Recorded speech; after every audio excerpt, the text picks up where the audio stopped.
పూరా లోకల్. నమస్తే, welcome to పూరా లోకల్. ప్రస్తుతం మన హైకోర్టు ముందు న్యాయవాది బివి రమేష్ తోటి ఉన్నాము.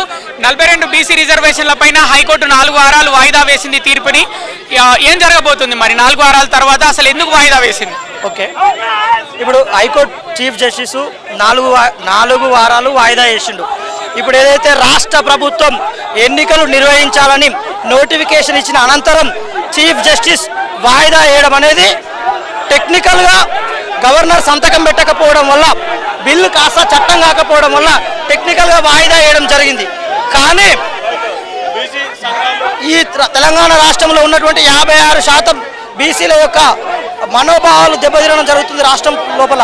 ఏదో స్టే ఏదైతే ఉందో అది ఎలక్షన్ నోటిఫికేషన్ ఇవ్వడం కంటే ముందు నిన్న ఇస్తే రాష్ట్రం ఈరోజు రావణ కాష్టంగా మారే అవకాశం లేకుండా ఉంటుండే.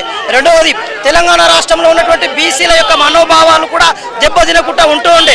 రాష్ట్ర ప్రభుత్వం ముఖ్యమంత్రి గారు ఏం ఆలోచించారో ఈ రాష్ట్రాన్ని రావణ కాష్టంగా మార్చాలనుకున్నారో తెలియదు. కానీ కేవలం ఎన్నికల కోసమే కాకుండా రాష్ట్ర ప్రజల ప్రయోజనాల కోసం రాష్ట్రంలో ఉన్నటువంటి 56% బీసీల యొక్క మనోభావాల గురించి ఈ ప్రభుత్వం ఆలోచిస్తే బాగుండే.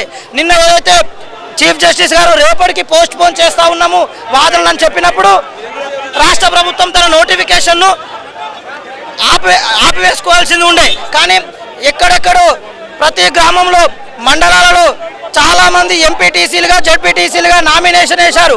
నామినేషన్ వేసి వాళ్ళు రేపు పొద్దున్నే ఎంపీటీసీలుగా జడ్పీటీసీలుగా గెలుపొందడానికి ప్రయత్నం చేస్తున్నప్పుడు ఈ రాష్ట్ర ప్రభుత్వం ఒక విజన్ లేకుండా, ఒక ఆలోచన లేకుండా, ఒక మంచి అడ్మినిస్ట్రేషన్ లేకుండా ఈ రాష్ట్రంలో ఉన్నటువంటి ప్రజలను, ముఖ్యంగా బీసీలను చాలా ఇబ్బందులకు గురి చేస్తూ ఉంది.